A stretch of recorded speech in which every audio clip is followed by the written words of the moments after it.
Hey guys, welcome back to the Noble Breen channel, and today we are going to look at Genesis 18. But first we're going to backtrack a little bit and see what we missed from our last Bible study. So in the last Bible study we talked about the sign of the covenant and how God established his covenant with Abraham, and eventually called the Abrahamic covenant. And just to read through verses 23 of chapter 17, it says, "And Abraham took Ishmael his son, and all that were born in the house, and all that were bought with his money, every male among the men of Abraham's house, and circumcised their flesh of the foreskin in the selfsame day as God had said unto them." Or unto him. So that's what the establishment of the covenant was in the Old Testament with Abraham. At this time, Abraham was 99 years old and Ishmael was 13 years old. So that's the backdrop for starting Genesis 18. All right, so in Genesis 18, the picture shows that there's 3 messengers that'll be sent to Abraham to tell him some good news. So let's get into that news. All right, Genesis 18, which is also in Jasher 18:4 through 19:45. Again, take Jasher with a grain of salt. I'm not saying it's a biblical excerpt or book, but it does provide some historical background, so use it for that purpose. Don't use it for spiritually praying or as a biblical source from God. So let's get started. Genesis 18, it says, "And the Lord appeared unto him in the plains of Mamre, and he sat in the tent door in the heat of the day. And he lifted up his eyes and looked, and lo, 3 men stood by him. And when he saw them, he ran to meet them from the tent door, and bowed himself toward the ground, and said, My Lord, if now I have found favor in thy sight, pass not away, I pray thee, from thy servant. Let a little water, I pray you, be fetched, and wash your feet, and rest yourselves under the tree. And I will fetch a morsel of bread, and comfort ye your hearts. After that ye shall pass on, for therefore are ye come to your servant. And they said, So do, as thou hast said." All right, so moving on to verse 6, we see Abraham hastened into the tent unto Sarah and said, Make ready quickly 3 measures of fine meal, knead it, and make it cakes upon the hearth. And Abraham ran unto the herd, and fetched a calf, tender and good, and gave it unto a young man, and he hasted to dress it. So Abraham gave the meal, or the calf, unto the servant that he had, and the servant was going to prepare it for everybody to eat. And then verse 8 talks about how they prepared it. And he said he took butter and milk and the calf which he had dressed, and set it before them, and he stood by them under the tree, and they did eat. And they said unto him, Where is Sarah thy wife? And he said, Behold, in the tent. And he said, I will certainly return unto thee according to the time of life, and lo, Sarah thy wife shall have a son. And Sarah heard it in the tent door, which was behind him.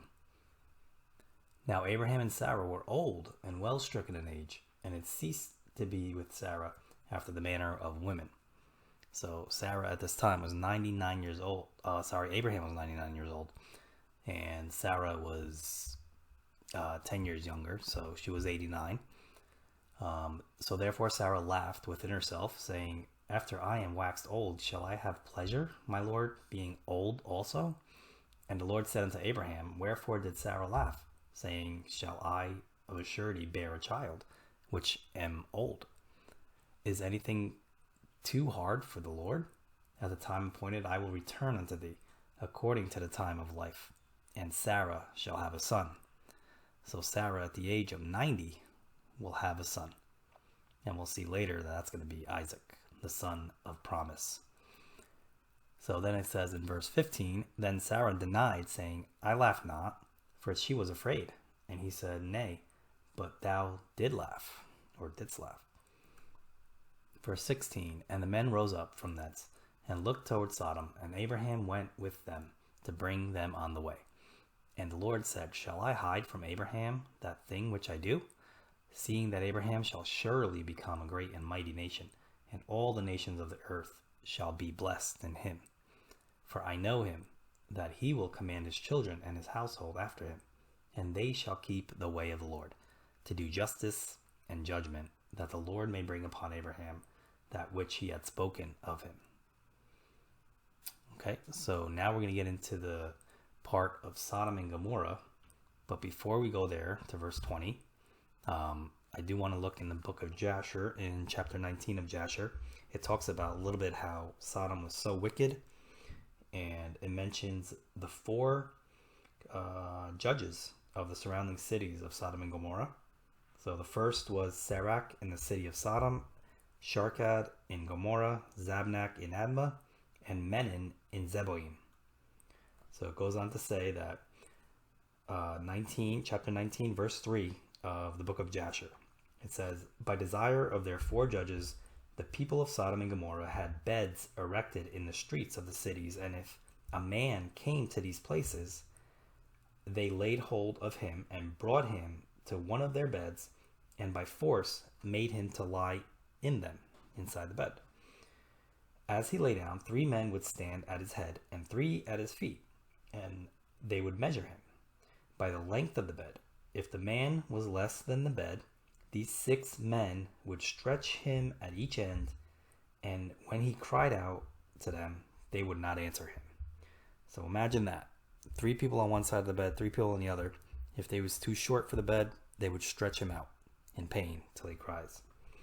And then, if he was longer than the bed, they would draw together the 2 sides of the bed at each end until the man had reached the gates of death. So basically, squishing him to death. All right. And then it goes on to say, when men heard all these things that the people of cities of Sodom did, they refrained from coming there. So nobody wanted to go to Sodom, right? Unless you're poor and you had to and you were outside and you couldn't go anywhere else, that would be the only reason you would try to enter Sodom. But remember, Lot picked the area of Sodom, so he chose willingly to go there. So there was one more thing I'm going to read here. And when a poor man came to their land, they would give him silver and gold and cause a proclamation in the whole city not to give him a morsel of bread to eat. So even though they would give him all the silver and gold, he would not be able to buy anything in the city to feed himself. All right. And then it says, if the stranger should remain there some days and die from hunger, not having been able to obtain a morsel of bread, then at his death, all the people of the city would come and take their silver and gold, which they have given to him. So that is pretty wicked. They would pretend like they're honoring him, giving him silver and gold, the poor man, but nobody would bring him anything to eat. All right, so that's just a couple examples of how wicked Sodom is, that is not in Genesis, but is in the book of Jasher. All right, so let's go back to verse 20. Where it says in Genesis 18, it says, and the Lord said, because the cry of Sodom and Gomorrah is great, and because their sin is very grievous, I will go down now and see whether they have done altogether according to the cry of it, which is come unto me, and if not, I will know. And the men turned their faces from thence and went toward Sodom, but Abraham stood yet before the Lord. And Abraham drew near and said, wilt thou also destroy the righteous with the wicked? So now Abraham is interceding for Sodom and trying to see if God is willing to protect some of the righteous in there. But we're going to find out shortly that there's not many righteous people in Sodom and Gomorrah. Verse 24 says, peradventure, if there be 50 righteous within the city, wilt thou also destroy and not spare the place for the 50 righteous that are therein? So if there's 50 people, are you still going to destroy it that are righteous? And God says, that be far from thee to do after this manner. So slay the righteous with the wicked, and the righteous should be as the wicked. That be far from thee. Shall not judge of all the earth do right. So Abraham is asking God, since you're the judge of all the earth, should you not do the right thing? But little did Abraham know that there's a lot of wicked people and not too many righteous left in the city. And the Lord said, if I find in Sodom 50 righteous within the city, then I will spare all the place for their sakes. And Abraham answered and said, behold now, I have taken upon me to speak unto the Lord, which am but dust and ashes. Peradventure there shall lack 5 of the 50 righteous. Wilt thou destroy all the city for lack of 5? And he said, if I find there 45 people, I will not destroy it. And he spake unto him yet again, and said, Peradventure there shall be 40 found there. And he said, I will not do it for 40's sake. And he keeps going down, and eventually they get to 10. So verse 30, and he said unto him, Oh, let not the Lord be angry, and I will speak. Peradventure there shall be 30 be found there. And he said, I will not do it if I find 30 there. And then he said again, Behold, now I have taken upon me to speak again to the Lord. Peradventure there shall be 20 found there. And he said, I will not destroy it for 20's sake. So he dropped it down to 20 so far. Verse 32, and he said, Oh, let not the Lord be angry. I will speak yet but this once. Peradventure 10 shall be found there. And he said, I will not destroy it for 10's sake. And the Lord went on his way, and as soon as he had left communing with Abraham, and Abraham returned unto his place. So Abraham pretty much knew at that point the whole city was wicked, so it had to be destroyed. All right, so now we're going to get into that in chapter 19 of Genesis. And here's a little picture of a rendering of what it may have looked like, which is pretty awful. Sodom and Gomorrah being destroyed. All right, chapter 19. And there came 2 angels of Sodom at even, and Lot sat in the gate of Sodom. Remember, Lot still lives there with his family. And Lot, seeing them, rose up to meet them. And he bowed himself with his face toward the ground. And he said, Behold now, my lords, turn in, I pray you, into your servant's house, and tarry all night, and wash your feet, and ye shall rise up early, and go on your way. And they said, Nay, but we will abide in the streets all night. And he pressed upon them greatly, and they turned into him, and entered into the house, and he made them a feast, and did bake unleavened bread, and they did eat. But before they lay down, the men of the city, even the men of Sodom, compassed the house around, both old and young, all the people from every quarter. So from every part of the city, they came to Lot's house because they heard of these new people coming in. And you know what happened to strangers that come into Sodom. So they had some ill intentions towards these new visitors.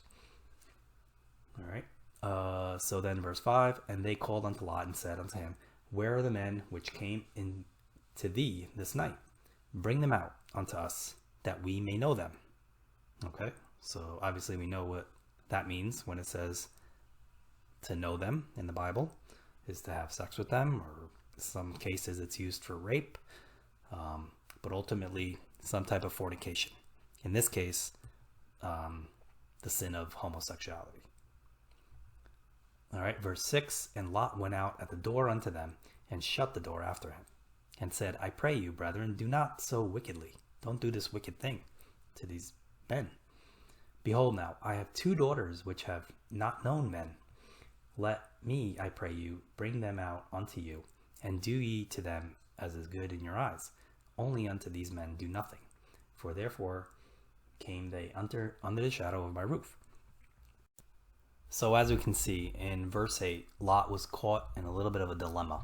So he did offer his 2 daughters so that the men can have or can sleep with at least women, which would be kind of better in God's eyes, but still fornication is a sin.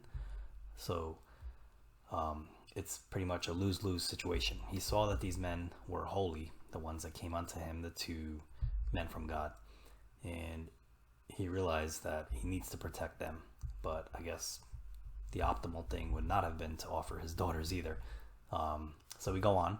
Verse 9, it says, And they said, Stand back. And they said again, This one fellow came in to sojourn, and he will needs be a judge. Now will we deal worse with thee than with them? So he's saying, are we going to deal worse with you now, Lot, because you're protecting them? Or are we going to deal worse with the men that came? And they pressed sore upon the man, even Lot, and came near to break the door. But the men put forth their hand and pulled Lot into the house to them, and shut to the door. And they smote the men that were at the door of the house with blindness, both small and great, so that they wearied themselves to find the door. So the 2 men made all the men outside the door blind, so they can't even see where they're going. All right, continue. Verse 12, it says, and the men said unto Lot, hast thou here any besides? So do you have anybody here besides you? And he said, and they were asking, son-in-law, and thy sons, and thy daughters, and whatsoever thou hast in the city, bring them out of this place. So whatever you have, any family you have, bring them out, because Sodom's getting destroyed. For in 13, it talks about that. It says, for we will destroy this place, because the cry of them is waxing great before the face of the Lord, and the Lord hath sent us to destroy it. And Lot went out and spake unto his sons-in-law, which married his daughters, and said, up, get out of this place, for the Lord will destroy the city. But he seemed as one that mocked unto his sons-in-law. So they took it as a joke. So they stayed. And when the morning arose, then the angels hastened Lot, saying, arise, take thy wife and thy 2 daughters, which are here, lest thou be consumed in the iniquity of the city. So just get what you can. Take your wife that's here right now, get your daughters. And because of the sin of the city, homosexuality and everything, the wickedness that was going on, the city's going to be destroyed. So it said, get out. And while he lingered, the men laid hold upon his hand, and upon the hand of his wife, and upon the hand of his 2 daughters, the Lord being merciful unto them. And they brought him forth and set him without the city. So they took him and started running out. So let's look now in Jasher 19 and verse, let's start in 51, where it starts to destroy Sodom. It says, then the Lord rained on Sodom and Gomorrah, on all the cities, brimstone and fire from the Lord out of heaven. And he overthrew these cities, all the plain and all the inhabited cities, which grew on the ground. And then it talks about the name of Lot's wife, which is not mentioned in Genesis. It says, Ado, A-D-O, the wife of Lot, looked back to see the destruction of the cities, for her compassion was moved on account of her daughters, who remained in Sodom, for they did not go with her. So there's a lot of the women, a lot of her daughters that stayed in the city, and she showed compassion, so she looked back. All right, and then when she looked back, she became a pillar of salt, and it is yet in that place to this day. So according to that, when it was written, it was still a pillar of salt for Lot's wife. And we'll see now in the Bible, same story in Genesis. It says, and it came to pass, when they had brought them forth abroad, that he said, escape for thy life, look not behind thee, neither stay thou in all the plain, escape to the mountain, lest thou be consumed. And Lot said unto them, O not so, my lord. Behold now, thy servant hath found grace in thy sight, and thou hast magnified thy mercy, which thou hast showed unto me in saving my life. And I cannot escape to the mountain, lest some evil take me, and I die. Behold now, this city is near to flee unto, and it is a little one. Oh, let me escape thither. Let me go there. Is it not a little one? And my soul shall live. And he said unto him, see, I have accepted thee concerning this thing also, that I will not overthrow the city for the which thou hast spoken. Haste thee, escape thither, for I cannot do anything till thou be come thither. Therefore the name of the city was called Zoar. So he decided to go to Zoar. All right, verse 23, the sun was risen up upon the earth when Lot entered into Zoar. Then the Lord rained upon Sodom and upon Gomorrah brimstone and fire from the Lord out of heaven. And he overthrew those cities and all the plain and all the inhabitants of the cities, and that which grew upon the ground. But his wife looked back from behind him, and she became a pillar of salt. And Abraham got up early in the morning to the place where he stood before the Lord. And he looked toward Sodom and Gomorrah and toward all the land of the plain, and beheld, and lo, the smoke of the country went up as the smoke of a furnace. And it came to pass, when God destroyed the cities of the plain, that God remembered Abraham and sent Lot out of the midst of the overthrow, when he overthrew the cities in which Lot dwelt. And Lot went up to Zoar, dwelt in the mountain, and his 2 daughters with him, for he feared to dwell in Zoar, and he dwelt in a cave, he and his 2 daughters. So he thought it was the end of the world. That's why he was trying to hide. And the firstborn said unto the younger, so his older daughter said to the younger daughter, our father is old, and there is not a man in the earth to come in unto us, after the manner of all the earth. Come, let us make our father drink wine, and we will lie with him. So again, lie, to know him, to lie with him, same difference here, right? We know what that means. So they're planning a little plan to see how to keep life going, because they thought probably they're the only people left on earth. So it says, come, let us make our father drink wine, and we will lie with him, that we may preserve seed of our father. And they made their father drink wine that night. And the firstborn went in, the older one went in, and lay with her father. And he perceived not when she lay down, nor when she arose. He was so drunk that he didn't even know when she came in and when she left. And it came to pass on the morning, or on the morrow, that the firstborn said unto the younger, Behold, I lay yesterday I laid with the father, so now it's your turn. Let us make him drink wine this night also, and go thou in, and lie with him, that we may preserve the seed of our father. Okay, because obviously his wife turned into a pillar of salt, so the only options he thought now, or they thought, was to keep the seed going through them. All right, verse 35. And they made their father drink wine that night also, and the younger arose and lay with him, and he perceived not when she lay down, nor when she arose. Thus were both daughters of Lot with child by their father. So in the following year, they both had a child. And the firstborn bare a son, so the older daughter had a son, called his name Moab. The same is the father of the Moabites unto this day. And the younger, she also bare a son. She called his name Ben-Ami. The same is the father of the children of Ammon unto this day. So there you go. We'll be talking a lot more about the Moabites and the Ammonites in the upcoming chapters and the upcoming books of the Bible. Now, chapter 20 of Genesis. And Abraham journeyed from thence toward the south country, and dwelled between Kadesh and Shur, and sojourned in Gerar. And Abraham said of Sarah his wife, She is my sister. And Abimelech, king of Gerar, sent and took Sarah. So since Abimelech knew that it wasn't Abram's wife, or thought that it wasn't Abram's wife, Abram figured he wouldn't kill me. So Abimelech just took her as one of his concubines. All right, and we saw this happen once before to Abraham when he went down to Egypt, and also said Sarah was his sister. But God came to Abimelech in a dream by night, and said to him, Behold, thou art but a dead man, for the woman which thou hast taken, for she is a man's wife. So God came in his dream and told him the truth. But Abimelech had not come near her, and he said, Lord, wilt thou slay also a righteous nation?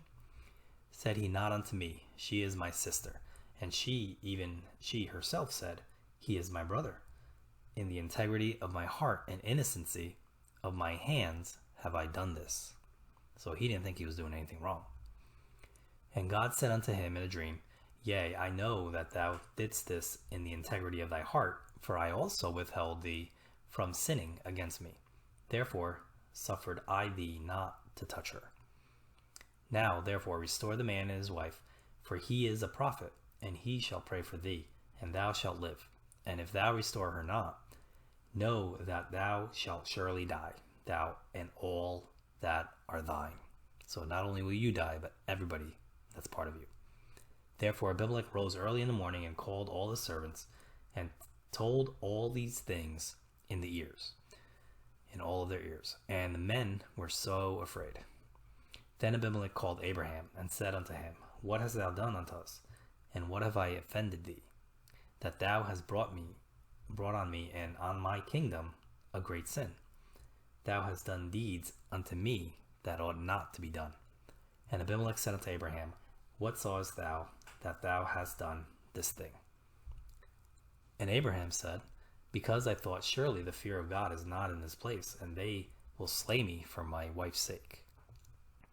And yet indeed she is my sister. She is the daughter of my father, but not the daughter of my mother. And she became my wife. So he's trying to reason here that in a way it's his sister.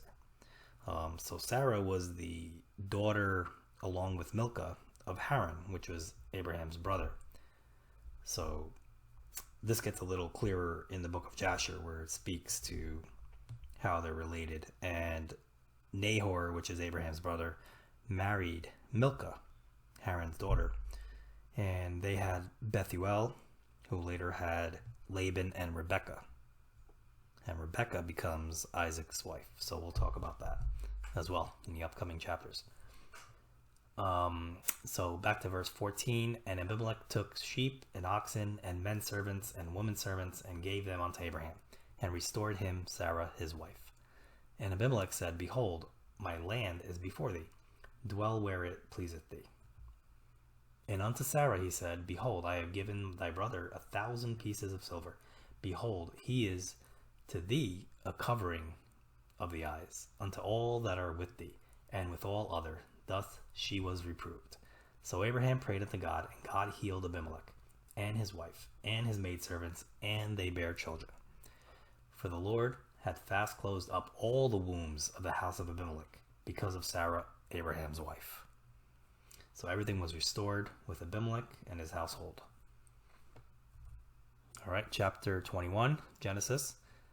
We'll read on to that. And the Lord visited Sarah, as he said, and the Lord did unto Sarah as he had spoken. So in this chapter, we're going to find out that Sarah indeed is going to have a child, and that's who God is going to bless. And that child's going to be Isaac. So verse 2, For Sarah conceived and bare Abraham a son in his old age, at the set time of which God had spoken to him. And Abraham called the name of his son that was born unto him, whom Sarah bare to him, Isaac. And Abraham circumcised the son, being 8 days old, as God had commanded him. Again, that was the covenant that was made to Abraham from God, the Abrahamic covenant, back in the, 17th chapter of Genesis. And Abraham was 100 years old when his son Isaac was born unto him. And Sarah said, God hath made me to laugh, so that all that hear will laugh with me. And she said, Who would have said unto Abraham that Sarah should have given children suck? For I have borne him a son in his old age. And the child grew and was weaned, and Abraham made a great feast the same day that Isaac was weaned. And Sarah saw the son of Hagar the Egyptian, which she had borne unto Abraham, mocking. So Ishmael, the son of Hagar, was 14 years old at this point when Isaac was born, and Ishmael was mocking the little baby Isaac, and Sarah didn't like that. So then in verse 10 it says, Wherefore she said unto Abraham, Cast out this bondwoman and her son, for the son of this bondwoman shall not be heir with my son, even with Isaac. And the thing was very grievous in Abraham's sight because of his son. And God said unto Abraham, Let it not be grievous in the sight because of the lad, and because of thy bondwoman, and all that Sarah hath said unto thee. Hearken unto her voice, for in Isaac shall thy seed be called. And also the son of the bondwoman will I make a nation, because he is thy seed. So God will bless Ishmael, but the seed and the seed of David and later Jesus will come from Isaac, the promised seed. All right, so let's read on. Verse 14. This is when they're departing now. And Abraham rose up early in the morning and took bread and a bottle of water and gave it to Hagar, putting it on her shoulder and the child, and sent her away. And she departed and wandered in the wilderness of Beersheba. And the water was spent in the bottle. She cast the child under one of the shrubs, and she went and sat her down over against him in a good way off, as it were a bowshot. For she said, Let me not see the death of the child. And she sat over against him, and lifted up her voice, and wept. And God heard the voice of the lad, and the angel of God called to Hagar out of heaven, and said unto her, Wait, what aileth thee, Hagar? Fear not, for God hath heard the voice of the lad where he is. Arise, lift up the lad, and hold him in thine hand, for I will make him a great nation. So God reminds Hagar again that there'll be a great nation through Ishmael. And later on, in our modern day, we'll find out that Ishmael is the progenitor or the father of the Muslim nations, the Middle Eastern nations, and Isaac, the progenitor of Israel and the Jews. And we see that they are against each other and enemies today. Okay, and then verse 19, it says, "And God opened her eyes, and she saw a well of water, and she went and filled the bottle with her water, and gave the lad to drink. And God was with the lad, and he grew and dwelt in the wilderness, and became an archer. And he dwelt in the wilderness of Paran, and his mother took him a wife out of the land of Egypt. And it came to pass at that time that Abimelech and Phicol, the chief captain of his host, spake unto Abraham, saying, God is with thee in all that thou doest. Now therefore swear unto me here by God that thou wilt not deal falsely with me, nor with my son, nor with my son's son, but according to the kindness that I have done unto thee, thou shalt do unto me, and to the land where thou hast sojourned. And Abraham said, I will swear." Verse 25. Now this is the covenant with Abimelech that Abraham makes. "And Abraham reproved Abimelech because of a well of water which Abimelech's servants had violently taken away. And Abimelech said, I would not who hath done this thing, neither didst thou tell me, neither yet heard I of it, but today. And Abraham took the sheep, oxen, gave them unto Abimelech, and both of them made a covenant. And Abraham set 7 ewe lambs of the flock by themselves. And Abimelech said unto Abraham, What mean these 7 ewe lambs which thou hast set by themselves? And he said, For these 7 ewe lambs shalt thou take of my hand, and they may be a witness unto me that I have digged this well. Wherefore we call the place Beersheba, because there they swear both of them. Thus they made a covenant at Beersheba. Then Abimelech rose up, and Phicol the chief captain of his host, and they returned into the land of Philistines. And Abraham planted a grove in Beersheba, and called there on the name of the Lord, an everlasting God. And Abraham sojourned in the Philistines' land many days." Okay, so that's the end of chapter 21. And before we get into 22, I do want to read something from the book of Jasher. So in Jasher 22:44, it starts in 44, and it's about Abraham, well, actually not Abraham's faith yet, which we'll talk about, the faith of Abraham, but it talks about what Isaac actually says to his brother Ishmael. So 44, it starts, "As the Lord lives, the God of my father Abraham, if the Lord should say to my father," this is Isaac speaking, "Take now your son Isaac and bring him up an offering before me, I would not refrain, but I would joyfully accede to it." So Isaac is saying, if God asked me to sacrifice myself for my father, I would go ahead and do it gladly. So this is something that's, whether it's biblical or not, I don't know. I'll let you guys decide, but it's in the book of Jasher, and it provides a little more explanation to Genesis 22 and what was going on there as they went up to sacrifice Isaac. And then 45 in Jasher says, "And the Lord heard the word that Isaac spoke to Ishmael, and it seemed good in the sight of the Lord, and he thought to try Abraham in this matter." So it looks like that's what gave God the idea to test Abraham's faith, according to the book of Jasher. In verse 46 of chapter 22 in Jasher, it says, "The day arrived when the sons of God came and placed themselves before the Lord, and Satan also came with the sons of God before the Lord." This is going to sound very familiar if you read the book of Job. 47 says, "And the Lord said to Satan, Wherefore did you come? Satan answered the Lord and said, From going to and fro in the earth, and from walking up and down in it. And the Lord said to Satan, What is your word to me concerning all the children of the earth?" So Satan's the big accuser of everyone on the earth, and Satan says, "Satan answered the Lord and said, I have seen all the children of the earth who serve you, and remember you when they require anything from you. When you give them the thing which they require from you, they sit at their ease and turn away from you, and they remember you no more." So Satan says the people only respect you and worship you when they need something, but as soon as you give it to them, they turn away from you. Verse 50 in Jasher says, "Have you seen Abraham the son of Terah, who at first had no children? He served you and erected altars to you wherever he came, and he brought up offerings unto them. and he proclaimed your name continually to all the children of the earth. And now that his son Isaac is born, he has forsaken you. He has made a great feast for all the inhabitants of the land, and the Lord he has forgotten. And then let's jump down to 54, where it says, And the Lord said to Satan, Have you thus considered my servant Abraham? For there is none like him on earth, a perfect and upright man before me, one that fears God and avoids evil. As I live, were I to say to him, Bring up Isaac your son before me, he would not withhold him from me.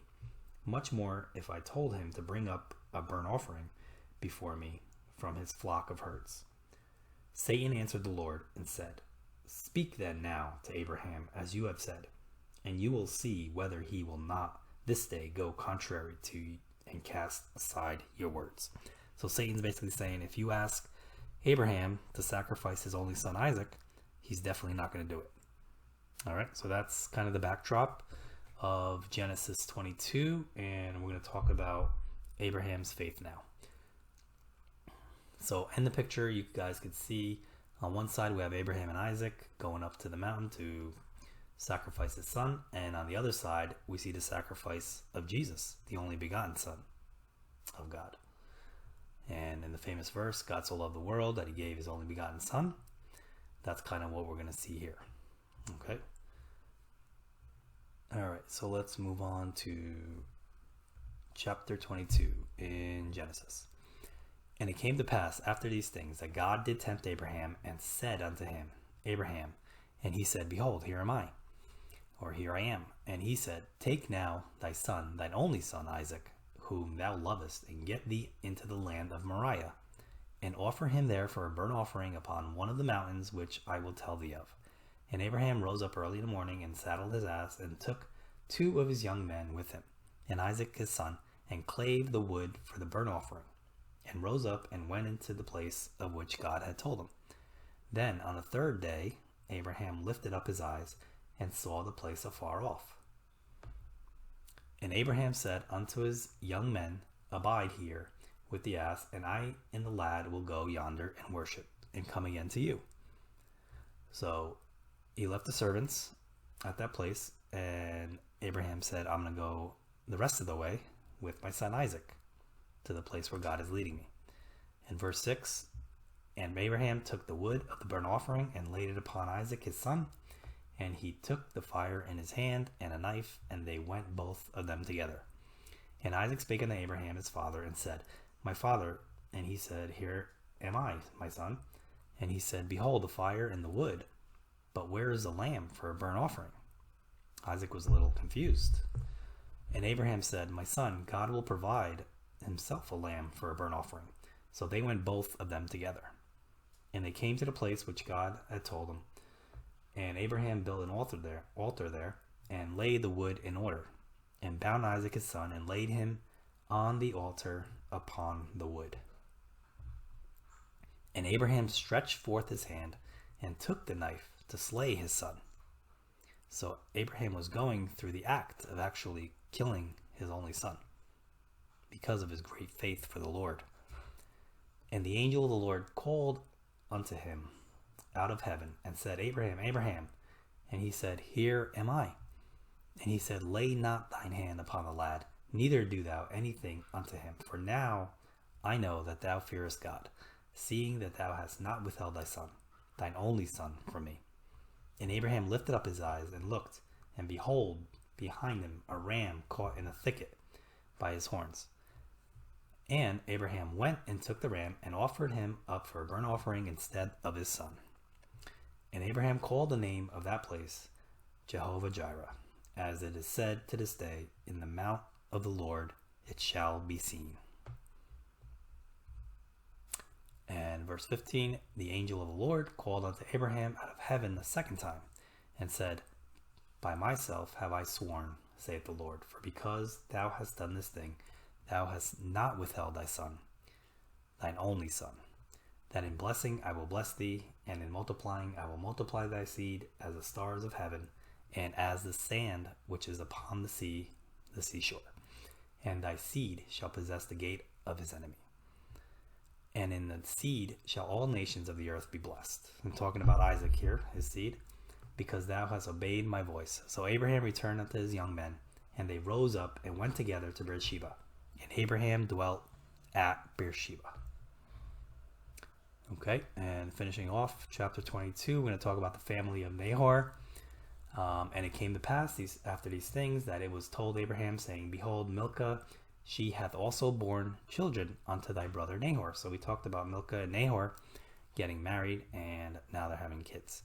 So Huz, his firstborn, and Buz, his brother, and Kemuel, the father of Aram, and Kesed, and Hazo, and Pildash, and Jidlaph, and Bethuel.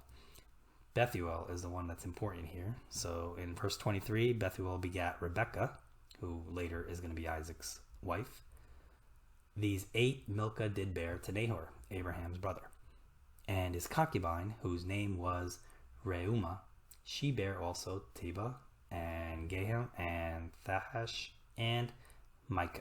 All right, so that's the end of today's Bible study. I hope you guys have enjoyed it. In the next one, we'll start with chapter 23 in Genesis. Thank you guys, and have a good day. Hey guys, thanks for watching. If you want more videos like this, don't forget to like, comment, and subscribe. Hopefully this video has blessed you. If you guys want to support this ministry, please consider giving a donation at the link below. I will also include it in the description. Those of you that are already supporting the channel, I want to say thank you for helping to get the word of God out to all the nations.